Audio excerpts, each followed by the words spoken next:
Dear learners, I am Gaurav Kumar Agrawal, Assistant Professor working at UTD CSVT Bhilai. In today's session, we are advancing to the topic of deep foundation part 1. We will explore the different types of deep foundations, their applications, their load carrying capacity, etc.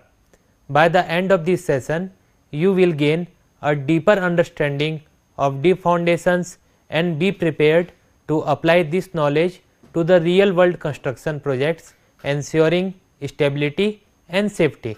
We will discuss the following key points. First, we will deal with the introduction part. Second, types of piles. Third, important types of piles. Fourth, load bearing capacity of pile. Fifth, pile driving. So, what are deep foundations? Deep foundations are essential structural elements in construction that are designed to transfer loads from the superstructure of a building to deeper, more stable layers of soil or rock formations. Unlike shallow foundations, which are typically used for smaller buildings or where the surface soil has adequate bearing capacity, deep foundations extend to the depths where the soil or rock is sufficiently strong to bear the loads. These foundations are particularly necessary in conditions where the depth of the foundation is significantly greater than its width, and they offer solutions when the surface soil layers are inadequate to support the weight of the structure or when environmental and structural conditions require a more robust foundation systems. Deep foundations become a preferred choice when surface soil is weak or unstable and the load bearing requirements exceed the capacity of shallow foundations. They are constructed using specialized techniques beyond simple open pit excavations and often involve the use of advanced machinery and methodologies to reach the desired depth. The primary types of deep foundations include: first, pile foundations; second, pier foundations; third, caisson or well foundations. Among these types, pile foundations are most commonly used in modern construction due to their adaptability to various soil conditions and versatility in load bearing applications. Pile foundations consist of long, slender columns made of materials such as concrete, steel or timber, which are driven or drilled deep into the ground to reach more stable layers. They are particularly preferred in several scenarios like heavy and uneven load distribution. In cases where the superstructure exerts substantial and uneven loads, pile foundations are highly effective. These foundations help distribute the loads more evenly across a larger area, thereby providing greater stability and preventing differential settlement, which could lead to the structural failure. Poor bearing capacity of topsoil. When the top layers of soil cannot adequately support the weight of the structure due to load bearing capacity, pile foundations transfer the load to the deeper, more stable soil layers or directly to the bedrock, ensuring the integrity and safety of the structure. Then the next is high subsoil water level. In areas where groundwater levels are high, traditional shallow foundations can become impractical due to the need for extensive dewatering, which is both costly and time consuming. Pile foundations can be driven through water saturated soil, thereby eliminating the need for continuous dewatering efforts. The next is fluctuating subsoil water levels. When groundwater levels fluctuate significantly, the stability of shallow foundations can be compromised. Pile foundations offer consistent support by transferring the load to the deeper, unaffected soil layers, ensuring stability regardless of changes in water levels. Then the next is difficulties in timbering. In situations where timbering for deep strip foundations is difficult or impractical due to the soil conditions or depth required, pile foundations provide a more straightforward and efficient solution. Then the next is seaside or riverbed locations. In areas prone to scoring by water such as coastal regions or riverbeds, the stability of traditional foundations can be risked by erosive forces. Pile foundations are driven deep into the ground and are less prone to erosion, providing greater stability in such challenging environments. Proximity to canals or deep drainage lines. When construction occurs near existing infrastructure like canals or deep drainage lines, the use of shallow foundations may compromise the stability of the surrounding area. Pile foundations offer a reliable alternative by transferring loads to the deeper undisturbed soil layers. Then the next is expensive top layer. In cases where the top soil is prone to significant volume changes due to moisture variations such as in clayless soils, pile foundations are advantageous as they bypass these problematic layers, transferring loads to the more stable strata beneath. Then the next topic is various types of piles. The concept of using piles as a foundation has a long and storied history, dating back to ancient Roman engineering practices described by Vitruvius in 59 AD. The evaluation of pile foundations saw a major advancement with the invention of the steam pile, driven by Naismith in 1845, which transformed the construction process by enabling faster and more efficient pile driving. Today, piles are classified based on their function and the materials used in their construction. So, first is classification based on their functions.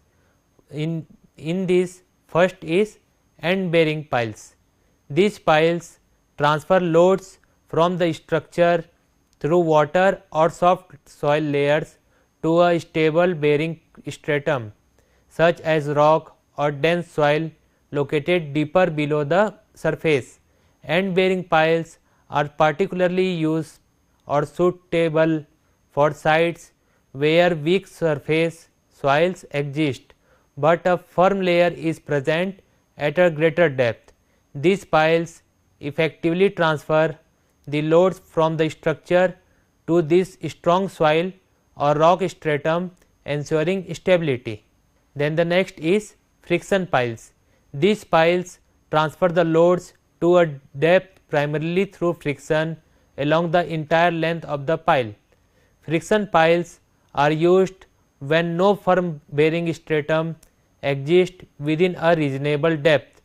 The load is gradually transferred through the frictional resistance developed between the pile surface and the surrounding soil, which can be substantial in certain types of cohesive and granular soils. Then the next is compaction piles. Compaction piles are used to improve the bearing capacity of loose granular soil by compacting them. Unlike other types of piles that directly support structural load, compaction piles are used to densify the soil, thereby enhancing its load bearing properties. This is achieved by driving a pile tube into the ground, which is then removed and replaced with the sand, forming a sand pile that densifies the surrounding soil. Then the next is tension or uplift piles. These piles are designed to anchor structure against uplift forces such as those due to the hydrostatic pressure or overturning moments caused by wind or seismic activities. Tension or uplift piles are commonly used in areas where structures are subjected to upward forces such as buoyancy in water saturated soils. These piles help resist the upward forces, thereby maintaining the stability of the structure. Then the next is anchor piles. Anchor piles provide resistance against horizontal forces that may act on a structure, such as those generated by the wind, waves or seismic activities. These piles, often used in conjunction with sheet piling or other retaining systems, to anchor and stabilize structure against lateral loads. Then the next is fender piles and dolphins. Fender piles and dolphins are designed to protect structure from impacts by ships, boats or floating debris.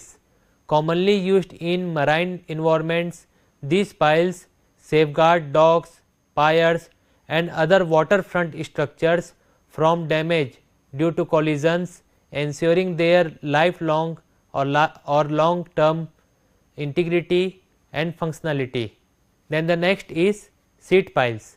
Sheet piles serve as retaining walls or cutoffs that prevent seepage and uplift water hydraulic structures.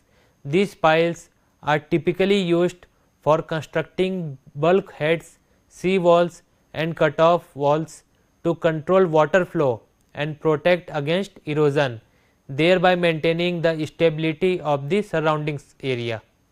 Then the next is batter piles. Batter piles are driven at an angle to resist large horizontal or inclined forces.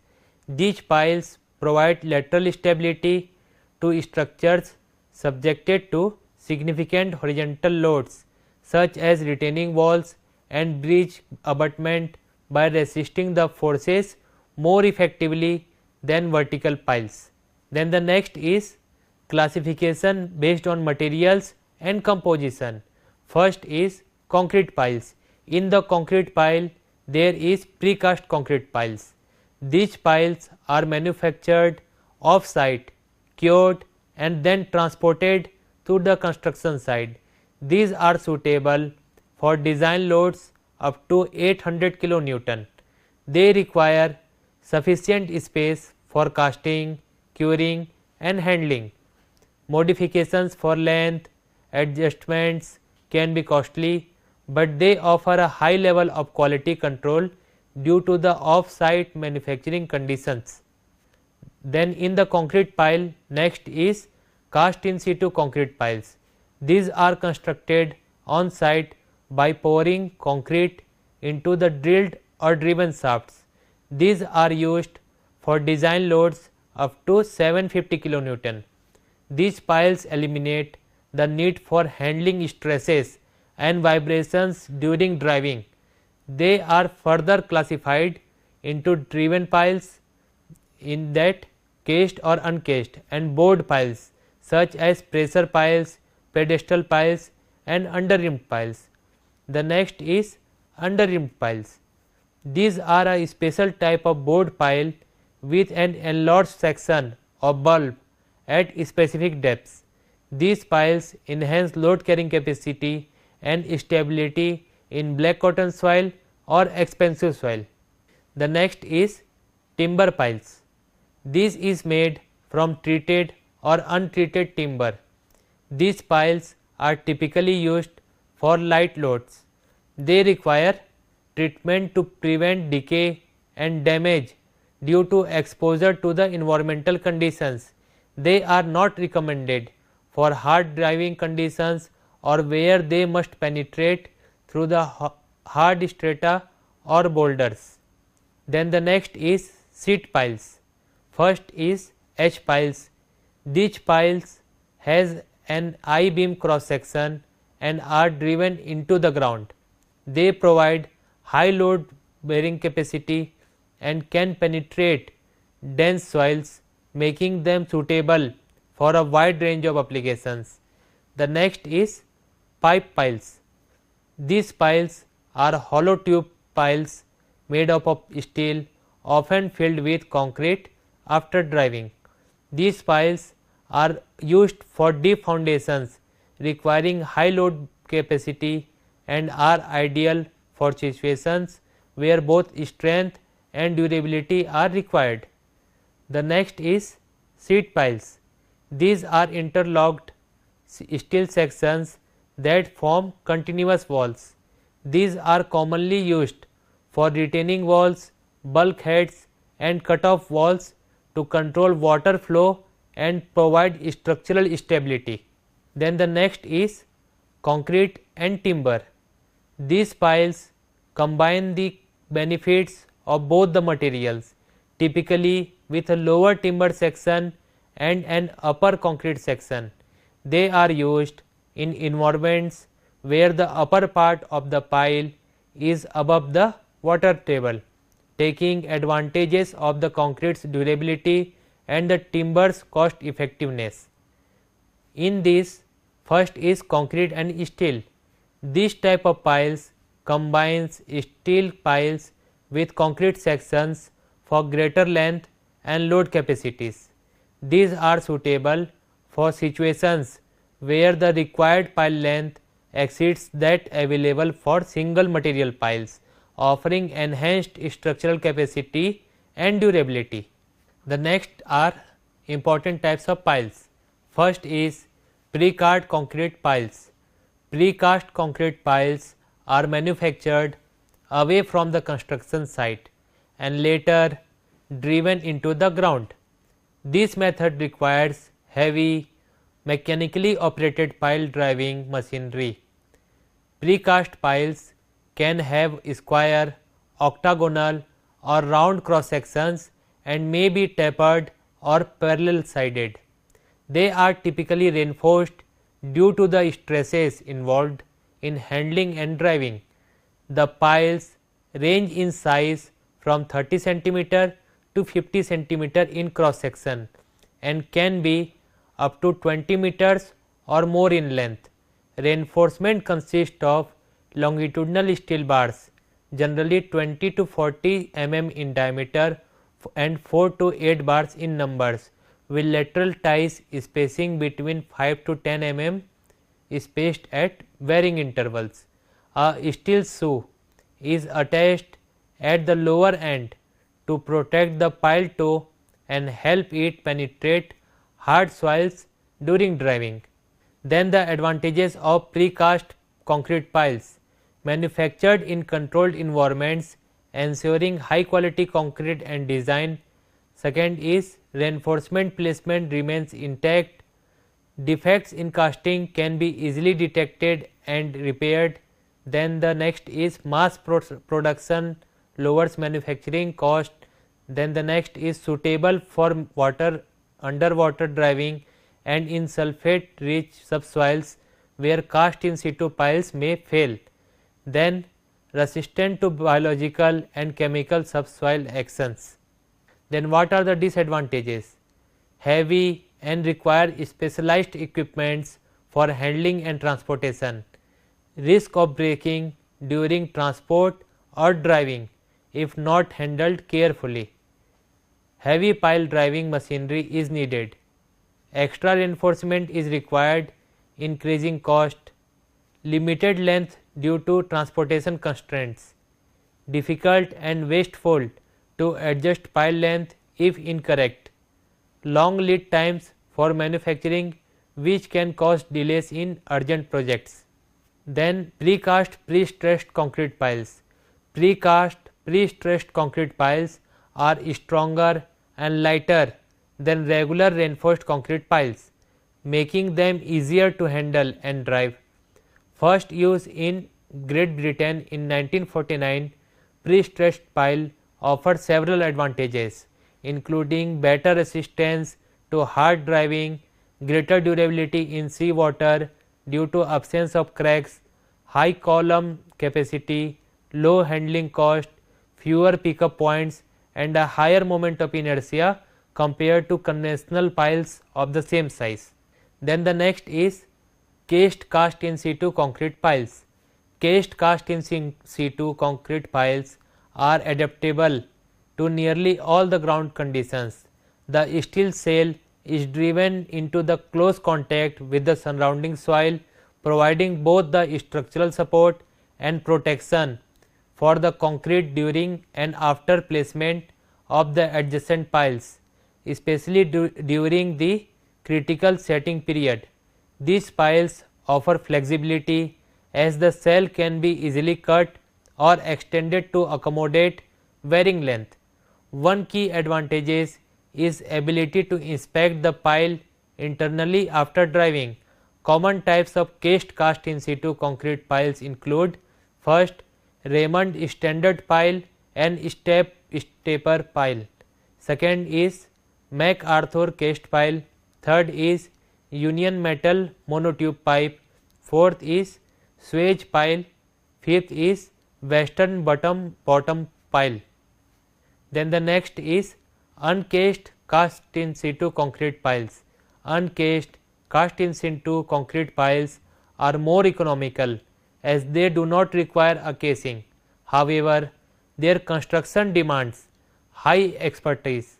These piles are only suitable where there is no risk of soil or water entering the hole or shrinking its size after the mandrel or shell is removed before concreting. Additionally, there must be no risk of damage to the freshly poured concrete from adjacent piles. Close monitoring during installation is crucial as post installation inspection is not possible. Then the advantages: no need for extra space, no excess length to cut off or short lengths to extend, no requirements for special handling equipment. The concrete is not affected by the driving forces. Some various of common types of uncased cast in situ concrete piles are simplex pile, Franke pile, vibro piles, pedestal piles. Then the next important type of pile is steel piles. Steel piles come in various forms such as rolled section, fabricated shapes or sheet piles. Some cases several sheet piles are connected to form a box shape, allowing them to be driven as a single unit. Steel piles have been in use since 1830s, initially in the form of cast iron pipes or solid wrought iron shafts. Today, they are commonly used in several modern forms. First is H piles. H piles are steel bearing piles with a shape that allows them to penetrate hard soil or rock with minimal soil displacement. This makes them highly suitable for projects requiring deep foundations such as bridges, where piles need to extend above the ground and continue as columns for the superstructure. They are especially useful in tight spaces or near existing structures because of their small size and minimal soil displacement during driving. H piles can withstand significant lateral forces and are often used in projects requiring deep penetrations through dense soil layers. They are easy to transport and store compared to other types like concrete or wooden piles. Then the next is box piles. Box piles are fabricated by connecting steel sheets often with the deep beams to create a strong structural unit with high lateral resistance. They are primarily used in marine construction such as wharves and docks, where the water is deep and the soil is prone to shifting or sliding. These piles can be driven with either open or closed bottoms. Open bottom box piles require clearing of the interior material, followed by filling the pile with concrete for added strength and protection against corrosion. Shoes can also be added to the bottom of the box pile to aid in driving through tough soil layers. Then the next is tube or pipe piles. Tube piles, also known as pipe piles, are made from seamless or welded steel pipes and are often used in both open-ended and closed-ended forms. Open-ended piles allow soil to enter the pile as it is driven, and this material is later removed to allow concrete filling, which strengthens the pile and provides protection against the internal corrosion. Closed-end piles, on the other hand, are equipped with a driving point at the tip, which keeps the pile end shielded during driving. Then the next is load carrying capacity of piles. The load carrying capacity of a pile is a critical factor in foundation design, determining the maximum load a pile can support before failure. The ultimate bearing capacity, denoted by QF, of a pile is the maximum load it can carry, beyond which it will continue to sink without further load increase. The allowable load QA is the safe load the pile can carry, calculated by dividing the ultimate bearing capacity by an appropriate factor of safety. The allowable load also considers permissible settlement and the overall stability of the pile foundation. Then what are the various methods for determining load carrying capacity? First is dynamic formulae. Estimate pile capacity based on the energy imparted by a hammer during pile driving. These formulae assume that the soil resistance during dynamic penetration is similar to static loading conditions. First is Engineering-News formula. It is proposed by A. M. Wellington. It considers or calculates the allowable load based on hammer weight, drop height and pile penetration. The formula is QA is equal to W multiplied by H divided by F multiplied by in bracket S plus C, where QA is equal to allowable loads, W is equal to weight of hammer, H is equal to height of fall in centimeter, F is equal to factor of safety, it is generally taken as 6, S is equal to final set or penetration per blow in centimeter, C is equal to empirical constant, which is 2.5 centimeter for drop hammers and 0.25 centimeter for steam hammer. Then the next is Healy's formula, that is also followed by the IS formula, an Indian standard formula based on the original expression by Healy, accounting for the hammer efficiency and elastic compression. It is given by QF is equal to eta H multiplied by W multiplied by H multiplied by eta B whole divided by S plus C divided by 2, where QF is equal to ultimate load on the pile, W is equal to weight of hammer, H is equal to height of drop, S is equal to penetration per blow, C is equal to total elastic compression, eta H is equal to efficiency of hammer and eta B is equal to efficiency of blow. Dear learners, we have reached the end of today's session. I hope you found it informative and engaging. Thank you for your attention. See you in the next class. Thank you.